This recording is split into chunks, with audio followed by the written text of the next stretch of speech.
2절부터 18절까지 말씀 보도록 하겠습니다. 신약성경 149쪽 요한복음 5장 2절부터 18절까지 말씀입니다. 제가 봉독하겠습니다. 예루살렘에 있는 양문 곁에 히브리 말로 베데스다라 하는 못이 있는데 거기 행각 5이 있고 그 안에 많은 병자, 맹인, 다리 저는 사람, 혈기 마른 사람들이 누워 물의 움직임을 기다리니 이는 천사가 가끔 못에 내려와 물을 움직이게 하는데 움직인 후에 먼저 들어가는 자는 어떤 병에 걸렸든지 낫게 되밀어라. 거기 38해 된 병자가 있더라. 예수께서 그 누운 것을 보시고 병이 벌써 오래된 줄 아시고 이르시되 내가 낫고자 하느냐. 병자가 대답하되 주여 물이 움직일 때에 나를 못에 넣어주는 사람이 없어 내가 가는 동안에 다른 사람이 먼저 내려가나이다. 예수께서 이르시되 일어나 내 자리를 들고 걸어가라 하시니 그 사람이 곧 나와서 자리를 들고 걸어가니라. 이날은 안식일이니 유대인들이 병 나은 사람에게 이르되 안식일인데 내가 자리를 들고 가는 것이 옳지 아니하니라. 대답하되 나를 낫게 한 그가 자리를 들고 걸어가라 하더라 하니 그들이 묻되 너에게 자리를 들고 걸어가라 한 사람이 누구냐 하되 고침을 받은 사람은 그가 누구인지 알지 못하니 이는 거기 사람이 많으므로 예수께서 이미 피하셨습니다. 그 후에 예수께서 성전에서 그 사람을 만나 이르시되 보라 내가 나았으니 더 심한 것이 생기지 않게 다시는 죄를 범하지 말라 하시니 그 사람이 유대인들에게 가서 자기를 고친 이는 예수라 하니라. 그러므로 안식일에 이런 일을 행하신다 하여 유대인들이 예수를 박해하게 된지라. 예수께서 그들에게 이르시되 내 아버지께서 이제까지 일하시니 나도 일한다 하시매 유대인들이 이로 말미암아 더욱 예수를 죽이고자 하니 이는 안식일을 범할 뿐만 아니라 하나님을 자기의 친아버지라 하여 자기를 하나님과 동등으로 삼으심이로라. 아멘.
아멘.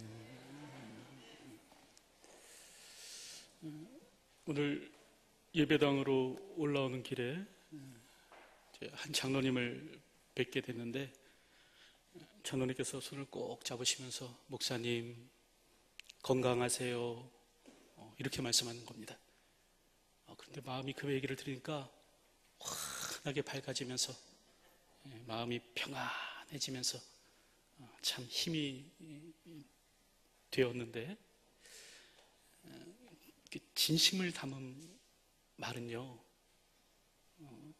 상대방의 마음 깊은 곳에 들어가서 그 사람의 마음에 힘이 되는 것 같습니다. 이 시간에 우리 마음을 담아서 한번 옆에 분들에게 한번 인사했으면 좋겠는데요. 자, 힘을 내세요. 한번 다시 한번 옆에 분들에게 인사하겠습니다. 힘을 내세요. 힘내시기 바랍니다.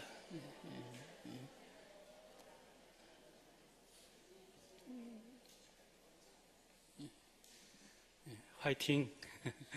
어떤 분이 화이팅 하시는데, 그 제독 철학자죠. 그 한병철 씨. 이분이 우리가 사는 이 사회를 그렇게 규정했죠. 피로 사회라고 그렇게 얘기를 했습니다. 그러니까 모든 사람들이 이제 쉬지 못하고 피로에 찌들어서 이렇게 주어진 삶을 살아간다라는 것입니다. 왜 이런 일이 벌어지게 되는가? 이유가 무엇인가? 왜 그렇습니까? 그분의 진단에 의하면 그러니까 성과주의 때문에 그렇다는 거예요. 그러니까 무엇인가 성과를 내야만 하기 때문에, 치열한 경쟁 속에서 오늘 우리가 무엇에 대해서 이렇게 성과를 내지 않으면 도태되고 결국 이제 사라지기 때문에 오늘 우리가 결국 이제 필요한 삶을 살아간다라는 것이죠. 사실 오늘 우리는 누구나 할 것 없이 이렇게 경쟁 구도 속에서 주어진 삶을 살아가죠. 학교에서도 마찬가지고요. 또 직장에서도 마찬가지입니다. 또 사업도 마찬가지 아닙니까? 경쟁이잖아요. 요즘은 뭐 학교에서 그 반 아이들이 친구가 아니라고 하죠. 너의 경쟁자다. 뭐 그렇게 생각을 심어주는 부모님도 계시다고 하지 않습니까? 오늘 우리가 다 이렇게 치열한 경쟁 사회 속을 살아가고 있는데, 또 이런 사회 속에서 오늘 우리가 무언가 성과를 보여야만 이렇게 하는 그런 시대를 살아가고 있는데, 이러다 보니까 오늘 우리가 조금도 이렇게 쉬고 싶어도 쉴 수가 없는 삶을 살아가고 있더라라는 것입니다. 요즘 직장인들은 그렇다고 하죠. 월, 화, 수, 목, 금, 금, 금 을 살아간대요. 도무지 이제 쉴 날이 없다는 거죠. 그리고 또 모처럼 만에 이렇게 휴일이 주어진다고 하면 이 사람들이요, 이 휴일로 인해서 굉장히 불안해한다고 합니다. 그러니까 내가 쉬어도 되는가? 이런 생각이 든다는 거예요. 그리고 나서 이제 결국은 놀아도 회사에 가서 놀아야 되겠다. 이러고 휴일에도 출근하는 사람이 여럿 있다라는 겁니다. 이제 휴일에도 직장 가서 이렇게 시간을 때우고 들어오는 사람들이 많다라는 건데요. 왜 이런 일이 벌어지는가? 그래야 경쟁에서 살아남을 수 있을 것 같으니까. 그래야 직장에서 밀려나는 일은 없을 것 같으니까. 근데 그래서 진짜 사람들이 이제 휴일에도 직장으로 나가곤 하는 것이죠. 많은 사람들이 지친 모습으로 피로에 젖어서 그렇게 살아가고 있는데, 여러분들은 어떠십니까? 피곤하시죠? 아니십니까? 왜 피곤한가? 오늘 우리가 왜 피곤한가? 간 때문에 피곤한 것이 아니에요. 피로는 간 때문이야. 뭐 이렇게 노래가 있는데, 간 때문에 피곤한 것이 아니고요. 오늘 우리가 지나친 경쟁 구도 속에서 주어진 삶을 살아가고 또 뭔가 한 방을 보여야 된다는 이 성과주의 사회를 오늘 살아가다 보니까 피곤한 겁니다. 1등은 1등대로 피곤한 거예요. 계속 그 자리를 지켜야 되니까 피곤한 거고, 나머지 사람들은요, 어떻게든 그 앞서가는 1등을 따라잡아야 되니까 피곤한 겁니다. 그래서 요즘 우리 사회는 이제 피곤과 더불어서 우울증과 같은 신경증 환자들이 더 많이 늘어난다고 하잖아요. 옛날 과거에는 우리가 이 바이러스와 싸웠다고 한다면 요즘 우리는 이제 이런 신경증과 싸우는 시대를 살아가고 있다. 뭐 그렇게 한병철 씨가 이야기를 하고 있습니다. 어쨌든 오늘 본문을 보면 우리는 이런 치열한 경쟁 속을 살아가는 또 한 사람의 모습을 보게 됩니다. 근데 이 사람은요, 이 경쟁 속에서 실패하는 거예요.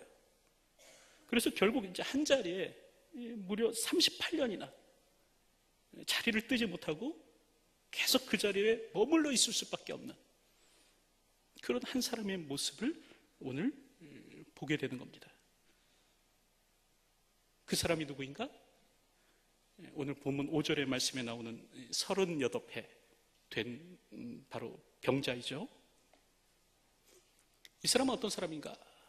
오늘 성경을 보면요, 그의 몸이 딱딱하게 굳어져 갔고요, 자유롭게 움직이지 못하는 사람이었다고 해요.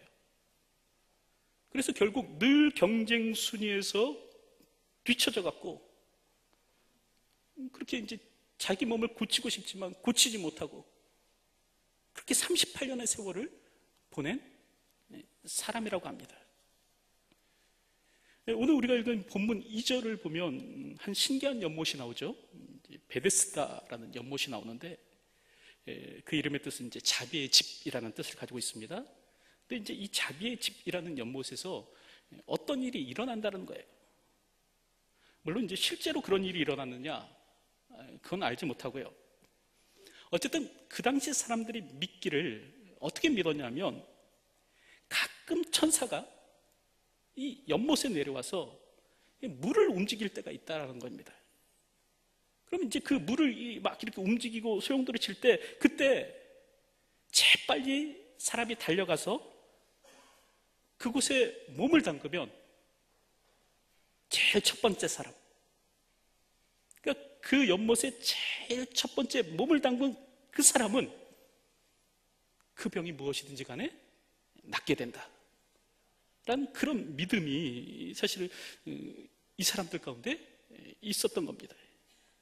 그래서 오늘 본문을 보면 이 많은 병자들이 연못 주위에 모여들었다라는 거예요. 이게 사실인지 아닌지는 잘 모르겠지만 어쨌든 그 당시 사람들이 그렇게 생각해서 이 베데스다 연못 가운데 많이 모여들었다는 겁니다. 그런데 오늘 본문을 보면요, 이런 다른 수많은 병자들과의 경쟁에서 결국은 패배해서 38년 동안이나 그 자리를 벗어나지 못하고 있는 사람이 오늘 본문에 기록되어 있습니다. 그런데 그 사람을 오늘 성경을 보면 바로 예수님께서 찾아가시더라라는 거예요. 그리고 그 사람에게 얘기하죠. 내가 낫고자 하느냐라고 말씀합니다. 내가 낫고자 하느냐. 근데 예수님께서 이렇게 이 병자에게 질문을 했을 때 이 사람이 뭐라고 대답해야 됩니까? 내가 낫고자 하느냐 하면, 네 주님, 내가 낫고 싶습니다. 이렇게 말을 하면 참 좋겠는데 이 사람이 아주 엉뚱한 대답을 하는 거예요. 뭐라고 얘기하냐면, 나를 못에 넣어줄 사람이 없어. 내가 가는 동안 다른 사람이 먼저 내려가나이다 라고 얘기합니다. 그러니까 이 사람은요, 예수님이 문제의 해결자이시다, 우리의 구원자이시다 라는 걸 몰라요. 그래서 예수님께 무엇을 요구하냐면, 그저 나를 갖다가 좀 들어다가 이 못에다 좀 던져줘라, 그런 요구를 하는 거죠. 이 사람은 진정으로 자신의 문제의 해결책이 무엇인지를 알지 못하는 사람이었습니다. 예수님께서 오늘 우리 인생의 문제의 해결자 되심을, 우리 인생의 구원자 되시고 치료자 되심을 알지 못했다라는 것이에요. 그리고 예수님께 엉뚱한 요구를 하게 되는 것이죠. 근데 이는 오늘 우리 역시도 마찬가지라고 생각이 듭니다. 오늘 우리도 때때로 이 잘못된 곳에서 잘못된 해결책을 잡고 이것이 오늘 우리의 문제를 해결해 줄 수 있을 것이다 라고 이렇게 착각하면서 살아간다는 것이죠. 그러니까 예수님이 아닌 세상의 방법, 또 세상의 사람 속에서 오늘 우리의 문제를 해결하려고 하는 경우가 있다라는 것입니다. 이는 굉장히 어리석은 일이다라고 할 수 있겠죠. 오늘 본문을 보면 예수님께서는 이렇게 예수님께서 우리의 구원자 되심을 알지 못하고 엉뚱한 답변을 하는 사람에게 예수님께서는 오늘 보면 8절 말씀을 보면 어떻게 하시는가? 이 사람을 치료하여 주십니다. 8절 말씀을 보면 그렇게 얘기하죠. 내 자리를 들고 걸어가라. 이렇게 말씀하시는 거예요. 자, 그러자 어떤 일이 일어났는가? 오늘 본문 9절 말씀을 보면 뭐라고 얘기합니까? 그 사람이 곧 나아서 자리를 들고 걸어가니라 라고 얘기합니다. 지난 38년 동안이나 이 질병에 얽매였던 이 사람이요, 노임을 얻고요, 자유를 얻게 되었더라라는 겁니다. 여러분, 여기서 38년은 굉장히 오래된 세월을 의미하는 거죠. 산천이 4번이나 바뀔 만한 그런 오랜 세월이 바로 이 38년 아닙니까? 만약 이 사람이요, 그 당시에 80대 노인이었다고 한다면 이 사람은 반평생을 불구로 산 거예요. 그리고 만약에 이 사람이 그 당시에 40대 중년이었다고 한다면 이 사람은 전생애를 불구로 살았습니다. 이런 오래된 세월이에요. 근데 이렇게 오래된 세월 동안 질병의 명예에 묶여있던 사람을 누가 자유케 했는가? 예수님께서 자유케 하셨던 겁니다. 그렇다고 한다면 오늘 우리가 이 같은 사실을 통해서 알 수 있는 것이 있죠. 38년 동안이나 이 질병에 억눌린 자를 자유케 하셨던 분, 그분이 계시다고 한다면 그분은 과연 누구일까? 여러분, 그분은 누구이겠습니까? 바로 하나님의 아들 메시아, 우리의 구원자라는 것입니다. 특별히 이사야서 61장을 보면요, 메시아가 도래하면 이런 일이 일어날 거라고 얘기를 해요. 주의 성령이 내게 임하셨으니 이는 가난한 자에게 복음을 전하게 하시려고 내게 기름을 부으시고, 그 가난한 자에게 복음이 전파되고요, 나를 보내사 포로된 자에게 자유가 주어지고요, 눈먼 자에게 다시 보게 함을, 이게 이런 일이 일어나고요, 눌린 자를 자유롭게 하고 주의 은혜의 해를 전파하게 하려 하심이라. 이런 일이 메시아가 도래하면 일어난다는 거예요. 근데 오늘 본문을 보면 어떤 일이 일어났는가? 눌린 자가 자유케 되는 일이 일어나고 있더라는 거예요. 이 같은 일을 예수님께서 행하고 계시더라는 거예요. 그렇다고 한다면 그분, 예수 그리스도 그분은 과연 누구신가?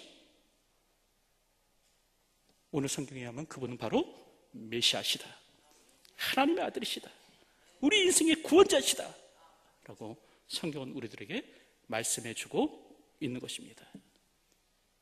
사랑하는 성도님들, 여러분들은 예수님을 어떤 분으로 알고 계십니까? 예수님을 누구시라고 생각하고 있습니까? 오늘 우리 주님에 대해서, 우리 예수님에 대해서 여러분 뭐라고 고백하실 수 있으시겠습니까? 그분은 나의 창조자시며, 그분은 나의 치료자시며, 그분은 나의 구원자 되신다라는 그런 분명한 고백이 저와 여러분 가운데 있었으면 좋겠습니다. 그런데 안타깝게도요, 오늘 본문을 보면 이런 고백에 이르지 못하는 사람들이 있더라라는 거예요. 여러분, 예수님께서 38년 된 병자를 고치셨어요. 그 죄악 가운데, 이 질병 가운데 억눌려 있던 자를 자유케 하셨습니다. 그러면 어떻게 됩니까? 그분이 바로 메시아다라는 고백으로 이어져야 되는데, 이런 고백으로 이어지지 못하고 오늘 본문을 보면 오히려 예수님을 죽이려던 사람이 있더라라는 겁니다. 그 사람들이 누구인가? 오늘 본문에 기록되어 있는 대로 그 사람들은 바로 그 당시 유대인들이었습니다. 그 당시 유대인들은요, 예수님께서 이 38년 된 병자를 고치시는 사건을 보면서 무엇을 작정했는가? 예수를 핍박하고 예수를 죽이기로 이 사람들이 작정을 하는 거예요. 그것이 18절 말씀에 기록되어 있는데, 18절을 보면 뭐라고 얘기합니까? 유대인들이 이로 말미암아 더욱 예수를 죽이고자 하니, 예수님을 죽이고자 했다는 거예요. 자, 그렇다고 한다면 까닭이 무엇인가? 왜 이들은 38년 된 병자를 고치시는 예수님을 보면서 왜 예수님을 죽이기로 작정했는가? 왜 그렇습니까? 바로 병자를 고친 날이 여러분 안식일이었기 때문에 그렇습니다. 오늘 9절 하반절에 보면 그렇게 얘기하고 있죠. 그 사람이 곧 나아서 자리를 들고 걸어가니라. 이날은 안식일이니 라고 그렇게 기록하고 있습니다. 그러니까 예수님께서 이 38년 된 병자를 고친 날이 어떤 날인가? 안식일이었다는 거예요. 여러분, 유대인들에게서 안식일 어떤 날입니까? 사실 유대인들에게 있어서 안식일은요, 해서는 안 되는 날이 안식일이었습니다.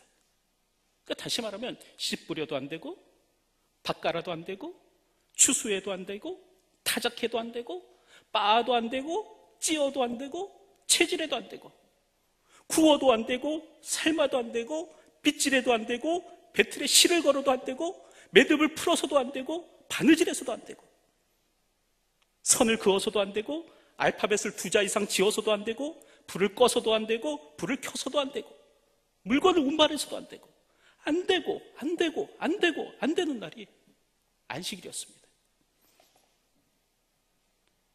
사실 요즘 유대인들을 보고, 현대 유대인들도 마찬가지입니다. 지금 현대 유대인들도 안식일을 어떻게 지났냐면 안 되는 날로 지키고 있습니다. 제가 이스라엘에 성지순례 가면서 흥미롭게 본 것 가운데 하나가 뭐냐면 안식일 엘리베이터였어요. 호텔에 가면 이제 엘리베이터가 있는데 그 중에 하나를 보면 이렇게 안식일 엘리베이터라고 그렇게 쓰여져 있습니다. 안식일 엘리베이터, 그게 뭐냐? 이게 뭐냐면요, 모든 층마다 자동으로 서는 겁니다. 그리고 모든 층에서 자동으로 문이 열리는 거예요. 버튼을 누르지 않아도 모든 층마다 서고 모든 층마다 자동으로 문이 열리는 엘리베이터가 안식일 엘리베이터입니다. 왜 이런 것을 만들었는가? 안식일이에요. 버튼을 누르면 안 되거든요. 그러다 보니까 엘리베이터는 안 타기는 싫고 어떻게든 걸어가기 귀찮으니까 엘리베이터는 이제 타야 되겠고, 그러니까 뭘 어떻게 만들었습니까? 모든 층마다 이제 자동으로 서는 엘리베이터를 만든 겁니다. 그러니까 이 엘리베이터를 타면요, 모든 층마다 서요. 사람이 있든 없든 모든 층마다 서고 모든 층마다 문이 열립니다. 그러니까 여러분 자칫 그 예루살렘에 가서 이 안식일 엘리베이터를 타면 속 터져 죽습니다. 성질 급하신 분들 타면 안 돼요. 속 터져 죽어요. 막 그냥 매 층마다 서요. 이렇듯 현대 유대인들도요, 안식일을 지금 어떻게 지키냐면 아무것도 안 하는 날로 보내고 있습니다. 그런데 이런 날에, 아무것도 해서는 안 되는 날에 오늘 본문을 보니까 예수님께서 무엇을 하고 계시더라? 병자를 고치고 계시더라는 거예요. 여러분, 이게 말이 됩니까? 아무것도 해서는 안 되는 날에 병자를 고치다니, 이것이 해야 될 일입니까? 유대인들이 그렇게 생각한 거예요. 하지만 여러분, 예수님의 이러한 행동은 안식일의 의미를 참으로 성취하시는 행동이었습니다. 안식일은 어떤 날인가? 사실 안식일의 의미는 이 출애굽기 20장을 보면요, 하나님의 창조를 기뻐하고 기념하는 날이 안식일이에요. 이 엿새 동안 창조하신 하나님, 그 하나님의 완전한 창조, 생명으로 충만한 그 창조를 바라보면서 기뻐하고 즐거워하는 날이 안식일입니다. 안식일은 생명으로 충만한 날, 그날을 기념하는 날이 안식일이에요. 근데 오늘 본문을 보십시오. 이 안식일에 지금 뭐가 없습니까? 생명과 안식이 없는 거예요. 지금 오늘 본문을 보면 안식일에 이 베데스다 연못 가운데, 연못가에 어떤 사람들이 있었다? 수많은 병자들이 있었다고 얘기를 해요. 수많은 병자들이 있었다. 이게 의미하는 바가 뭡니까? 안식일임에도 불구하고 진정한 안식은 없다, 이걸 의미하는 거거든요. 근데 오늘 본문을 보면 예수님께서요, 이 안식일의 의미를 다시 회복시키세요. 이 생명이 충만한 상태가 되도록 예수님께서 바꿔놓으세요. 이 38년 된 병자를 고쳐주심으로 말미암아 질병과 고난과 고초가 가득한 그 상태에 있던 이 안식일을 다시 한번 예수님께서 회복시켜 주시더라는 거예요. 그런데 유대인들이 어떻게 합니까? 이 같은 일을 보고서도 지역적인 문제를 붙들고 늘어집니다. 예수님께서 계명을 어기셨다라고 얘기하는 거예요. 왜 아무것도 해서는 안 되는 날에 왜 생명을 고치는 일을 하느냐? 비난하는 겁니다. 여러분, 오늘 우리가 율법주의에 갇히면 이런 사람이 됩니다. 말씀의 본연의 의미를 붙들지 못하고 몇몇 형식적인 조항만 붙들고 그렇게 신앙생활하면 이런 사람이 돼요. 다른 사람을 비난하고 비판하고 손가락질하는 사람이 됩니다. 지역적인 문제, 정말 중요하지도 않은 거예요. 이게 본질도 아닌 거예요. 이걸 붙들고 이걸 어겼다고 따지고 들고 지적하고 비난하는 사람이 되고 만다라는 거예요. 오늘 우리는 율법주의자가 되어서는 안 됩니다.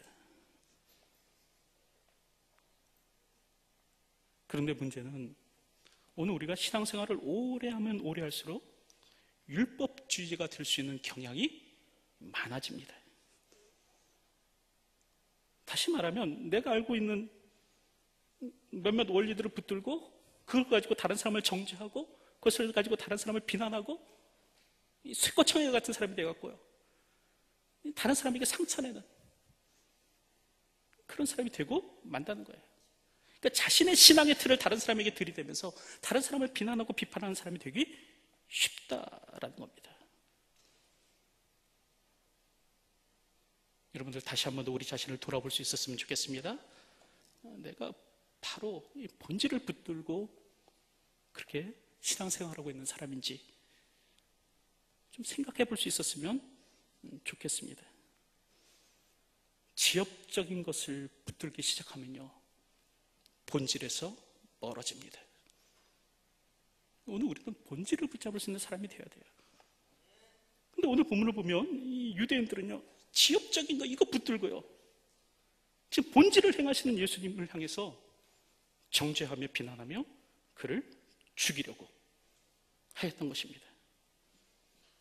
그렇다고 한다면 오늘 본문을 보면 또 38년 된 병자는 어떻게 했는가? 여러분, 오늘 본문을 보면 이 38년 된 병자는 또 어떻게 했습니까? 예수님께서 자신의 질병을 고쳐줬어요. 이 38년이나 되는 이 질병 가운데 얽매여 있던 이 내가 여러분 자유케 됐습니다. 자, 그렇다고 한다면 이 사람은 어떻게 했을까? 어떻게 했습니까? 오늘 보면 13절 말씀을 보면요, 이 사람은요, 자신을 고쳐준 분이 누구인지도 알지 못합니다. 그러니까 자신이 고침받았다는 이 사실에만 주목해서 나를 고쳐주신 그분이 누구인지 알려고 하지도 않습니다. 자기에게만 집중하는 거예요. 그리고 유대인들이 묻죠. 너에게 자리를 들고 걸어가라 한 사람이 누구냐?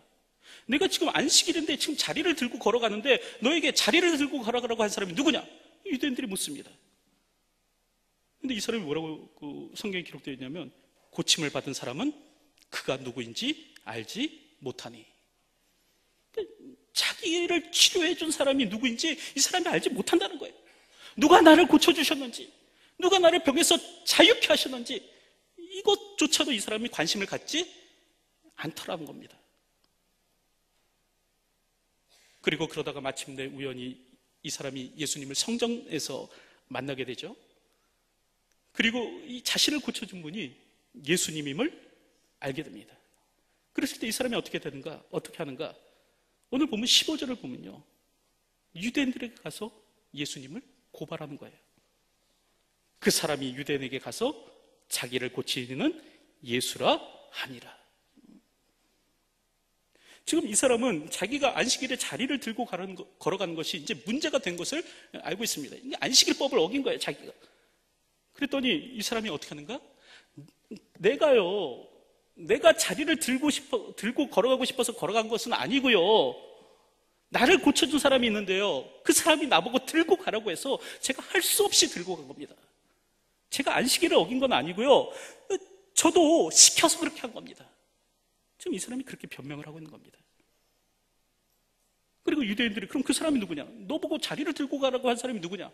이렇게 물었더니 그 사람이 누군지 모르겠는데요, 이렇게 얘기하다가 그 사람의 정체를 알고는 재빨리 뛰어가서 예수라는 자가 예수라는 이가 나로 하여금 안식일에 자리를 들고 걸어가도록 했습니다. 내가 걷고 싶어서 걸은 것이 아니라 예수라는 이가 그렇게 시켰습니다. 그리고 얘기하는 겁니다. 그렇듯 오늘 본문을 보면 38년 된 병자는요, 극도의 이기심을 드러냅니다. 예수님께서 자신의 병을 치유하셨음에도 불구하고 안식일에 자리를 들고 걸어가는 자신의 행동이 문제가 될 것 같으니까 예수님을 그냥 팔아버리는 거예요. 이게 내 잘못이 아니고요, 그 사람 잘못입니다. 예수라는 이가 시켰어요. 이는 배은망덕이라고 말할 수 있죠. 은혜를 잊어버린 것이라고 말할 수 있습니다. 여러분, 오늘 우리는요, 배은망덕한 그리스도인이 되어서는 안 됩니다. 은혜를 잊은 자가 되어서는 안 돼요. 많은 사람들이 자신의 욕심을 채우면 곧 예수님에게서 멀어지는 일이 간혹 일어나죠. 다시 말하면 아이가 대학에 합격하면 더 이상 기도하지 않습니다. 자신의 건강이 회복되면 이제 놀러 다니기 바빠요. 사업이 막 어렵고 힘들 때면 하나님 좀 도와주십시오, 제발 좀 문제를 해결해 주십시오, 이렇게 막 매달리다가 결국 사업이 번성하고 잘 되면 어떻게 됩니까? 이제 주일이면 골프 치러 다니는 거예요.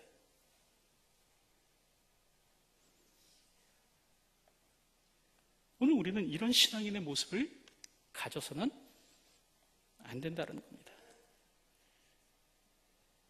일찍이 폴리갑이라는 교부가 이런 말을 했어요. 나는 86년 동안 예수를 섬겼어. 그러나 예수님은 단 한 번도 나를 버린 일이 없었어. 어떻게 예수님을 모른다고 하여 나를 구원하신 주님을 욕되게 할 수 있겠소? 총독도 예수를 믿고 구원받으시오. 이러고 화형대에서 순교를 하였습니다. 주님도 나를 버리지 않았는데, 86년 동안 예수님은 단 한 번도 나를 버리지 않았는데 내가 어떻게 우리 주님을 버릴 수 있겠소? 이러면서 순교의 제물이 되었던 거예요. 여러분, 이게 바로 신앙이고요, 이게 바로 믿음입니다. 배은망덕하지 않는 것, 과거를 잊지 않는 것, 은혜를 잊지 않는 것, 이게 바로 신앙이에요. 여러분, 나는 어떻게 지금 신앙생활을 하고 있습니까?